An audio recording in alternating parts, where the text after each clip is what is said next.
5 weeks ago I started having Zoladex, and in this video I'm going to share the side effects I've experienced, what the first injection is actually like, and the menopause symptoms that have already hit me. Some have been exactly what I expected and a few have kind of surprised me, but like in a good way.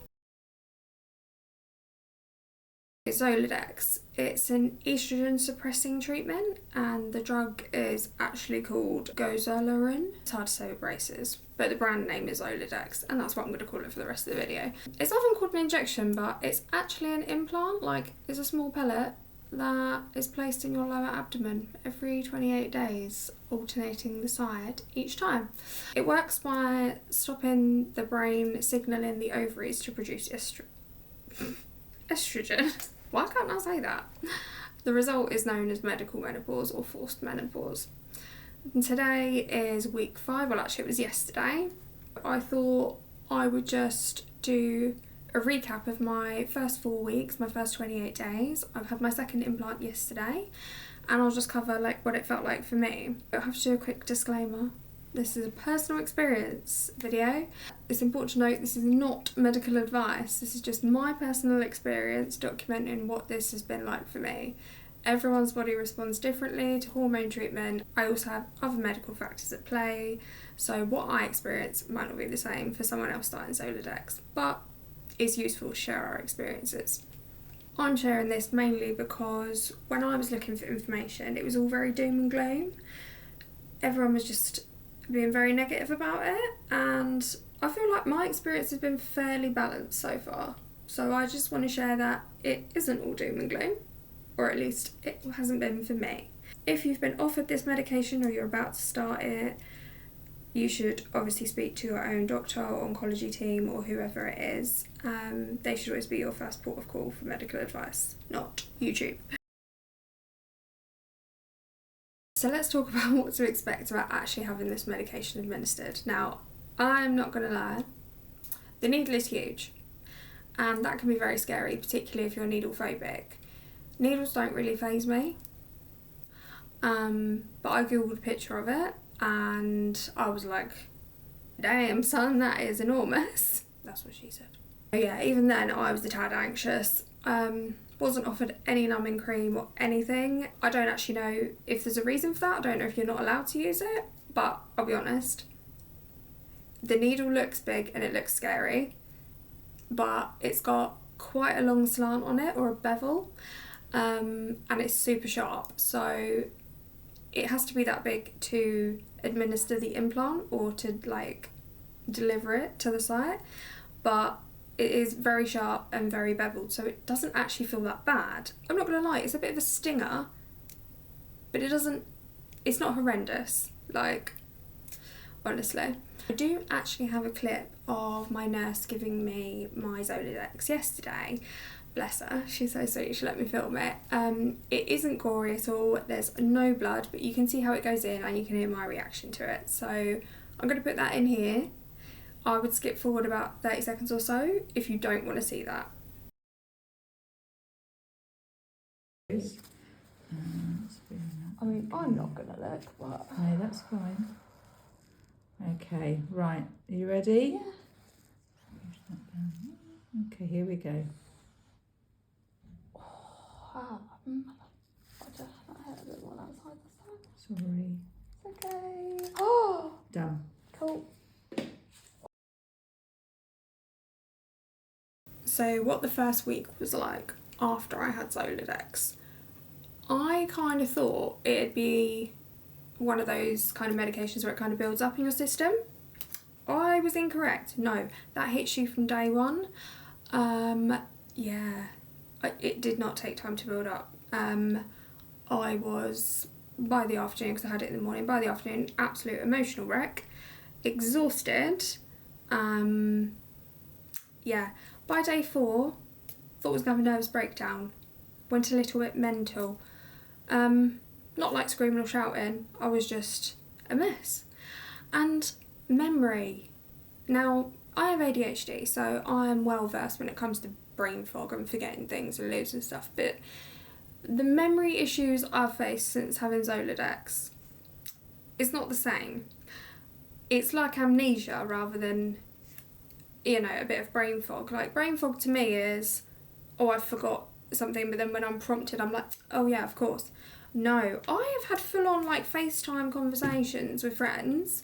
Started to tell them something, and they're like, yeah, I know you told me that when we spoke, like, a few days ago. And I'm like, I have no recollection of talking to you. What do you mean?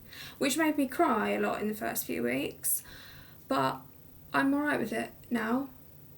You're a lot less stressed when you don't remember stuff, because you're not stressed about it because you don't remember. Jokes aside, I have purchased myself a little diary. I'm old school. I know there's a diary app on my phone. I don't like it. I get so many notifications, I just ignore them. But this, I can immediately write in it because it's always with me, and I can check it whenever. So yeah, I do recommend this if you do struggle with memory when you have yours. It's helped me. By, I'd say, day 10, I started to kind of level out emotionally. It did get gradually better, obviously, but I did feel this, like, sense of kind of balance, which was quite weird. But then the insomnia hit hard. I did 60 hours without a wink of sleep. No lie, 60 hours. And I was asking chat, like, am I going to start hallucinating soon? Because I haven't slept, and weirdly, I didn't feel tired. That was quite strange. I felt quite just chill. But apparently, you do get kind of a bit of a euphoric feeling from sleep deprivation after a certain point. You do then start hearing and seeing things going a bit mental, so at that point I would maybe ask your, like, healthcare provider to give you something to sleep if you need to. Yeah, that was a wild ride. And I was quite bored as well, because everyone was asleep at night, and I was like, well, shit, what do I do? But then I had the best sleep. So, not all bad. I did notice around that time as well that my muscles and my joints were stiff as a board when I was waking up in the morning. Like, it was really achy. I was so sore, genuinely. My legs, my back, I just felt horrendous. But I looked into that and I started taking magnesium supplements because that's meant to help. And I will say, having that and then magnesium flakes in my bath, just basically like Epsom salts, just chuck it in and mix it in. It has eased off a bit. Is that the magnesium? Am I just getting used to the lack of oestrogen? I don't know, but it's certainly not harming me. So magnesium has helped me. Week 2 to 4, so I've actually created a symptom tracker on Excel, obviously, because I'm an elder millennial. I've listed out all the symptoms that I've experienced, along with the expected ones from the information sheet that comes in your Zoladex box. Make sure you ask for that if you're not given it. It's the sheet of paper that comes in all medicine boxes that tells you what the drug is, any contraindications, side effects, things like that. Make sure you get that sheet on your first one and have a read of it. I've used that to create this spreadsheet, and then I score these from 0 to 5 weekly. As I said, guys, I have ADHD. I'm never going to remember to do that every day, nor can I be asked to do it every day. So I'm kind of just averaging it out across the week. 0, I either haven't experienced it or I kind of already did, so there's no change, because you can feel faint or dizzy. I also have POTS, which basically means I feel dizzy every time I stand up, so there's no change for me. So I put a 0. 5 is, yeah, I'm definitely feeling that symptom quite severely. I will show you my sheet later on in the video, so you can use that as a template if you want to, like, track yours as well. So far, I've definitely had a fair few menopause symptoms. I've had hot flushes. They've only started in the last kind of week, so end of week 4, and they've been pretty mild. Like, I have felt hot and I've needed to let strip layers off or not wanted to be touched because I just feel really hot. But certainly not horrendous, and I can manage them. I'm not needing a fan or like cold flannels or like feeling incredibly hot. So that is there, but it's quite mild. Memory issues, as I've already mentioned, my god, bad. Sleep, ruined. Back or joint pain, 100%, but it has eased off. Bleeding or spotting, yeah, so let's get into the period chat. I've tried to make it, palatable for everyone. Personally, I don't care, I will talk about it in quite graphic detail, but I'm aware not everyone is the same. So prior to Zoladex, my periods were quite painful, extremely painful actually, like horrendous. I was at the point where I was using like a TENS machine on like the highest setting, and one of the pads hadn't quite made contact with my stomach completely, and I'd burnt a hole in my stomach that looked like a cigarette burn, and I didn't even notice. So that tells you how painful they were. But I didn't notice I was burning a hole in my flesh. So yeah, very painful, very heavy, a lot of bodily tissue clotting, if you know what I mean. So I was due on my period week 3 of my Zoladex. It came 2 days early, but I had no pain. Like, I actually forgot I was on my period. So that was weird. Like, I didn't feel like I was carrying broken glass in my uterus whilst repeatedly being chefed up. It was a very different bleed. It was just red blood, no tissue. It was quite unusual for me. The lining hasn't obviously built up in quite the same way as it had before my oestrogen suppressant, but it also seemed like a lot because it was just blood and there wasn't any tissue with it. So it seemed like I was bleeding to death, but I actually wasn't, obviously. That being said, that is a common side effect of Zoladex, and you can become anemic if you do continue to have quite a few periods or bleeds.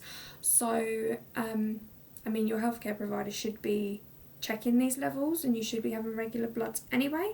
But if you're not, ask to have them done if you're feeling extremely tired, or faint or dizzy, because you can be anemic and then you need some iron adding in. It probably lasted slightly longer than my average period. Mine's usually about 4 or 5 days. This probably went on for about a week, and then I had like brown stuff a couple of days, and then I had kind of sporadic spotting for about a week. Literally I could go to the toilet one time, have some spotting, not for the next 3, then I would have it again, and it was very light, like barely noticeable. There's been some things that have surprised me. So on top of having a nice period, there's been other positive side effects that I've noticed. If you're finding this video useful so far, please give my video a like and subscribe if you want to follow along with the journey. Obviously, I usually post my parenting podcast here, but I'm going to put these in a playlist. I'd really appreciate it.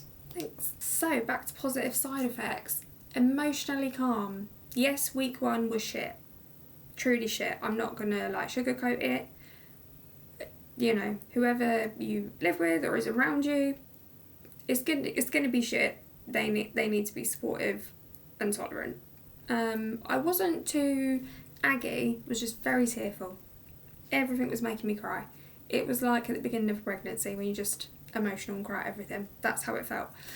But what I particularly noticed after that point is I'm pretty sure that I had PMDD, is it?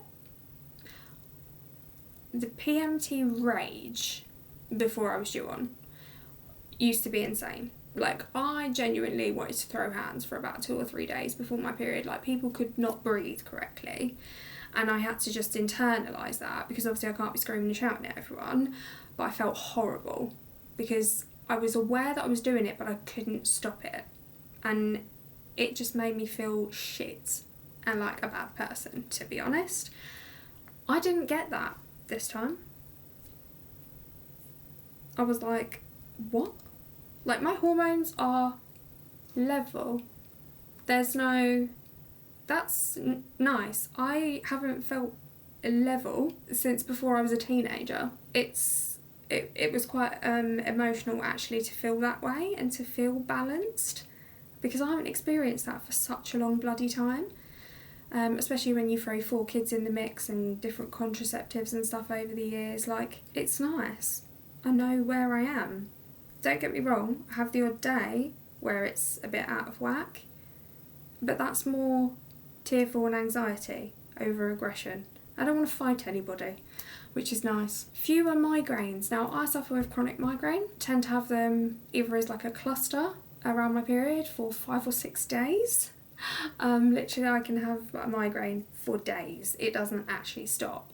And I have nasal sprays, I have injections that I do in my thigh. They are bad. I get through 12 nasal sprays and 2 to 4 injections a month. That's how bad. I think I've had 2 and they haven't been that bad.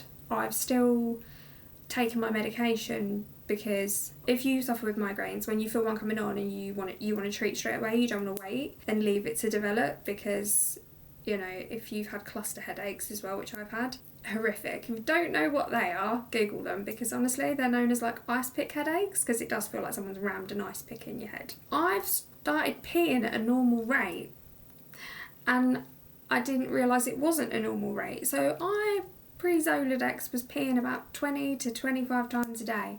I just thought it's because I've had 4 children and my bladder was probably knackered. No, it turns out I was just really oversensitive and my uterus is leaning on my bladder because that's a bit knackered, and it's now starting to shrink a bit, and I'm peeing like 5 to 7 times a day. I don't have to plan my day around making sure there's a toilet. It's incredible. What I wish I'd known before starting Zoladex. Timing of the symptoms. So I had no idea it would kick in immediately. No one warned me about that. So I feel like I was quite ill prepared to start this journey. Injection reality. It looks way worse than it is, I assure you. I was on ChatGPT every day like, is this normal or am I mental? And it was like, no, this is a common thing with Zoladex. And I'm like, okay, cool. Or like, you know, my other health issues, like, okay. Like, you just get a sheet with a massive list of symptoms and you're like, okay, like, is this real or am I imagining it because I've seen this list of things? And I'm tracking things not because I'm neurotic, because I'm actually not. It's because it's useful to know when it comes to like reviews with oncology or my nurse or something like that. If anything is really bothering me, then I know the frequency way more accurately than guesstimating, because us uterus owners tend to downplay things. And I will be starting on bisphosphonate. That's really hard to say. At some point. A bisphosphonate medication at some point to protect my bones, because I can't have HRT. I'm sure that will come with its own set of side effects to look forward to, but I will obviously diary that as well. So if you're about to start Zoladex, I hope this gives you a realistic idea of what the first month can feel like. I will keep documenting as I go, because it's a nice outlet for me and I'm hoping it will help others too. If you have any questions or comments, please drop them below.